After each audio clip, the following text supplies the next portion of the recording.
মিথুন সবসময় নিজের মাথাটাকে উঁচু রাখতে ভালোবাসেন, উঁচু রাখতে পছন্দ করেন। কিন্তু নাও এ ডেজ কোথাও যেন মিথুন রাশির জাতক জাতিকারা নিজেদেরকে সঠিকভাবে রিপ্রেজেন্ট করতে পারছেন না। যখনই নিজেদেরকে সঠিকভাবে রিপ্রেজেন্ট করার চেষ্টা করছে, চিন্তা করছে, তখনই যেন একটা অসফলতা তাকে বারবার গ্রাস করছে।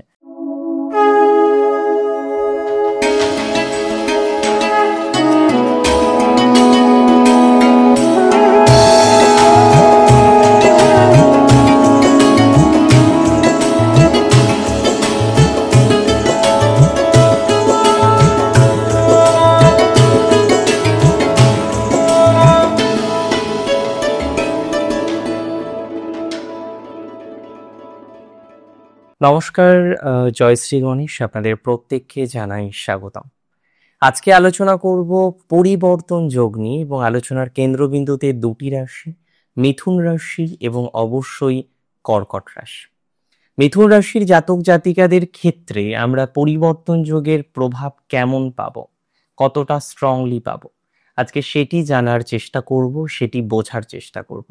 দেখুন, প্রথমত বা প্রসঙ্গত আপনাদের জানানোর চেষ্টা করি, মিথুন রাশির জাতক জাতিকাদের ক্ষেত্রে পরিবর্তন যোগের প্রভাব কিন্তু দুর্দান্ত আসতে চলেছে। কারণ আপনারা জানেন যে পরিবর্তন যোগে যে দুটি গ্রহ কানেক্টেড, একটি অবশ্যই শুক্র এবং অপরটি হলো আপনার রাশির অধিপতি অর্থাৎ মার্কারি গ্রহ।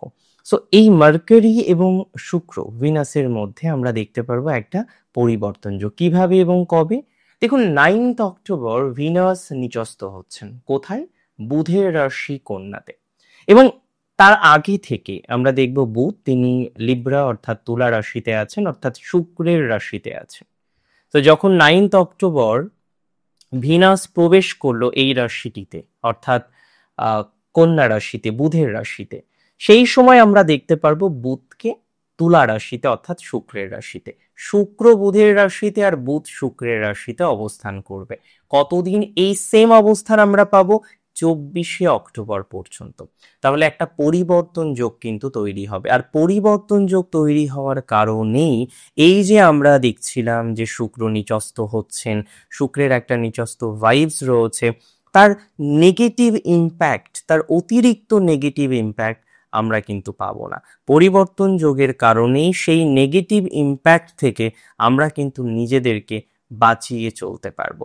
মেনি অফ ইউ, আপনাদের অনেকে আমাকে প্রশ্ন করেছেন যে এই ট্রানজিট কতটা শুভ, এই ট্রানজিট আদতেও সুখের, না রিলেশনশিপগুলো ব্রেকআপ হবে, সম্পর্কগুলো নষ্ট হবে, বিভিন্ন রকম এক্সট্রা ম্যারিটাল অ্যাফেয়ার্সগুলো নষ্ট হয়ে যাবে, এরকম নানা রকমের প্রশ্ন আপনারা কিন্তু আমার কাছে রেখেছিলেন। দেখুন, আমি একটা কথা আপনাদের বলি, এই ট্রানজিট আপনাদের বিভিন্ন রকমের ফলাফল দেবে, যার মধ্যে অন্যতম ফলাফল হিসেবে আমরা দেখব এই ট্রানজিট আপনাদের কিছু সম্পর্ককে যেমন নষ্ট করতে পারে, কিছু সম্পর্ক যেমন আপনার পার্মানেন্টলি বিচ্ছেদ হতে পারে, তেমনই কিছু সম্পর্ক পুনরায় আপনার জীবন চক্রে আসতে পারে। তার মানে যাদের ব্রেকআপ হয়ে গিয়েছে, একটা সম্পর্কের ক্লেশের মধ্যে আছেন, ব্রেকআপ হয়ে যাওয়ার পর থেকে সম্পর্কের যন্ত্রণাটা আপনার জীবনচক্রে প্রচুর একটা অশান্তির বাতাবরণের মধ্যে আপনাকে চলতে হচ্ছে, একটা অশান্তির অবকাশের মধ্যে আপনাকে থাকতে হচ্ছে। আমি মনে করি যারা অশান্তিতে আছেন, এই সংক্রান্ত বিষয় নিয়ে যারা প্রচুর পরিমাণে ডিস্টারবেন্সের মধ্যে আছেন, তারা কিন্তু নিশ্চিত পজিটিভ ভাইবস পাবেন, তারা কিন্তু নিশ্চিত অনেকটা সুস্থ স্বাভাবিক ফলাফল লাভ করতে চলেছেন।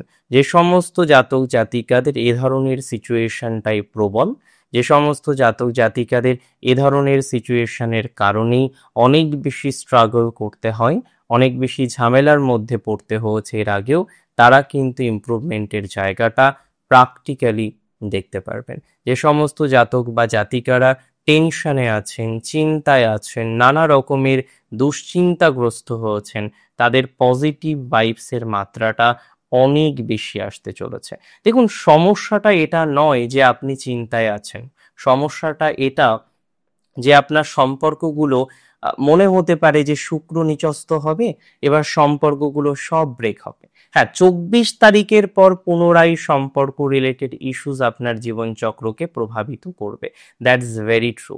কিন্তু 24 তারিখের আগের সময়কালকে যদি আমরা আলোচনা করি, তাহলে এই মর্মে বলা যেতে পারে যে অনেকের সম্পর্ক পুনরায় সঠিক একটা দিশা পাবে। অনেকেই সম্পর্ক রিলেটেড ইস্যুস থেকে বেরিয়ে আসতে পারবেন, অনেকেই সম্পর্ক রিলেটেড ঝামেলা থেকে বেরিয়ে আসতে পারবেন। মেনি অফ ইউ, আপনাদের অনেকেই সম্পর্কের যে বাতাবরণ, সম্পর্কের যে জটিল বাতাবরণের মধ্যে আছেন, সেই জায়গা থেকে বেরোনোর চেষ্টা করছেন, পারছেন না। যেন একটা ত্রিকোণ সম্পর্কের হাতছানি অনেকের জীবনে এসেছে, অনেকেই একটা ত্রিকোণ সম্পর্ক নিয়ে স্ট্রেসের মধ্যে আছেন। তো যারা এই ত্রিকোণ সম্পর্ক বা ত্রিকোণ সম্পর্কের হাতছানিতে ফেসে নানা রকমের নেগেটিভ অবকাশে আছেন, তাদের পজিটিভিটি আসবেই। তারা নিশ্চিত জেনে রাখুন সুস্থ স্বাভাবিক ফলাফল লাভ করতে পারবেন। প্রবলেম এক, সমাধান অনেক। এই সঞ্চারে আপনার এডুকেশনাল ক্ষেত্রে একটা চেঞ্জ হতে পারে। আপনি কোনো একটা বিদ্যা নিয়ে অগ্রসর হচ্ছেন, আপনার একটা পরিকল্পনা রয়েছে যে না এগোবো, কিন্তু হঠাৎ করে আপনি এগোতে গিয়ে একটা আহামরি প্রবলেমকে ফেস করছেন, আপনি এগোতে পারছেন না। এগিয়ে গিয়েও যেন আপনি পিছিয়ে, এগিয়ে গিয়েও যেন আপনাকে পিছিয়ে থাকতে হচ্ছে। যে সমস্ত জাতক বা জাতিকাগণ প্র্যাকটিক্যালি এগোতে পারছেন না, নানা রকম ভাবে এগোনোর চেষ্টা করেও একটা নেগেটিভ অবকাশে রয়েছেন, সমস্যা বুঝতে পাচ্ছেন যে না সত্যিই সমস্যা, সমস্যার বাতাবরণ, তারা কিন্তু ধীরে ধীরে পরিকল্পনা করতে পারেন এগোনোর জন্য। অন্তিমে সাকসেস আপনার জন্য অপেক্ষা করে থাকবে। আমি একটা কথা কার্যত মনে করি বা একটা কথা কার্যত আমি বুঝি, বহু জাতক জাতিকাদেরই ফাইন্যান্সিয়াল ক্রাঞ্চ এখনো অনেকটাই রয়েছে। মিথুনের বিশেষ করে দেখুন, মিথুন এমন একটি রাশি না, মিথুনের বুক ফাটে কিন্তু মুখ ফাটে না। অনেক ক্ষেত্রে মিথুন বলেও বলতে পারেন না, একটা কোথাও যেন গিয়ে আড়ষ্ঠতা মিথুনকে বাধা দেয়, বিশেষ করে যেখানে চাওয়ার ব্যাপার থাকে। মিথুন কখনোই নিজেকে ছোট করতে পছন্দ করেন না, মিথুন সবসময় নিজের মাথাটাকে উঁচু রাখতে ভালোবাসেন, উঁচু রাখতে পছন্দ করেন। কিন্তু নাও এ ডেজ কোথাও যেন মিথুন রাশির জাতক জাতিকারা নিজেদেরকে সঠিকভাবে রিপ্রেজেন্ট করতে পারছেন না। যখনই নিজেদেরকে সঠিকভাবে রিপ্রেজেন্ট করার চেষ্টা করছে, চিন্তা করছে, তখনই যেন একটা অসফলতা তাকে বারবার গ্রাস করছে। আমি মনে করি মিথুন রাশির জাতক জাতিকাদের এই অসফলতার জায়গা থেকে বেরোনোর মতো একটা ভাইবস, সেটা কিন্তু আমরা লক্ষ্য করতে পারবো। এই অসফলতার জায়গা থেকে বেরিয়ে বেটার একটা জায়গা তৈরি করার ভাইবসও আমরা পাবো। এই সময় এডুকেশন পরিবর্তন করতে চাইলে পরিবর্তন করতেই পারেন। বিশেষ করে যে সমস্ত জাতক বা জাতিকারা তারা টেকনিক্যাল লাইনে আছেন এবং ম্যানেজমেন্ট লাইনের সাথে একটা কনফিউশনে আছেন, তারা চাইলে চেঞ্জ করতে পারেন। যে সমস্ত জাতক জাতিকারা এতদিন ভেবেছিলেন মেডিকেল নিয়ে পড়াশোনা করবেন, তারপরে গিয়ে যখন আপনি প্র্যাকটিক্যাল ফিল্ডে এলেন, তখন গিয়ে দেখছেন নানা রকমের প্রতিবন্ধকতা, নানা রকমের অশান্তির জায়গা। সো এই ধরনের বিষয়ে আমি বস্তুত মনে করি যদি প্রপারলি একটা পরিকল্পনা করা যায়, প্রপারলি একটা পরিকল্পনা করে এগোনোর চেষ্টা করা যায়, তাহলে আপনার সাকসেস রেট কিন্তু অনেকটাই বৃদ্ধিপ্রাপ্ত হবে। তাহলে আপনার সফলতার জায়গা বা সফলতার মাত্রা কিন্তু অনেকটাই বৃদ্ধিপ্রাপ্ত হবে। সো সেইভাবে আমরা এগোই, ধীরে ধীরে সেইভাবে এগোনোর চেষ্টা করি, খারাপ হবে না। আমরা দিন শেষে এতটা খারাপ থাকবো না, আমরা দিন শেষে ভালোই থাকবো। প্রবলেম আছে, সমাধান করতে হবে, এটাই তো মূল কথা। সমস্যা সবার জীবনে আছে, কেউ এমন নেই পৃথিবীতে ধরাধামে যার সমস্যা নেই, সমস্যা থাকবেই। আমাদের দরকার সমাধান করা। দেখুন, পরিবর্তন যোগের সব থেকে বেনিফিশিয়াল জায়গা হচ্ছে শুক্র একেবারে দুর্বল হচ্ছে না।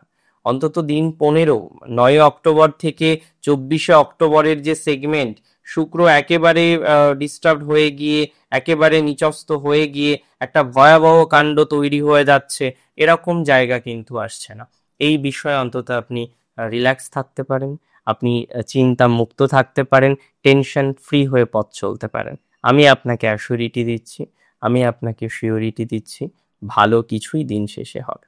আর মনে রাখবেন, মিথুন রাশি জাতক জাতিকাদের শত্রুর খামতি নেই, বাড়িতে শত্রু, বাড়ির আশেপাশে শত্রু, শত্রু থেকে নিজেকে বাঁচিয়ে চলার একটা পদক্ষেপ গ্রহণ করুন। শত্রুকে দুর্বল ভাববেন না, শত্রু যথেষ্ট শক্তিশালী। তো শত্রুকে দুর্বল ভাবার কোনো দরকার নেই। নিজের মতো চলুন, নিজেকে সময় দিন, নিজের গ্রোথের জন্য চেষ্টা করুন। দিন শেষে দেখবেন গ্রোথও হবে, ভালোও থাকবেন, ছোটখাটো বাধাগুলো আস্তে আস্তে কাটিয়ে পথ চলতে পারবেন। 15 দিনের পরিবর্তন যোগ, হয়তো সংখ্যাটা কম, যে মাত্র 15 দিনের ট্রানজিট, কিন্তু এই ট্রানজিটের যে ইম্প্যাক্ট সেটি হতে পারে সুদূর প্রসারী। ভালো থাকুন আপনারা। জয় শ্রী গণেশ।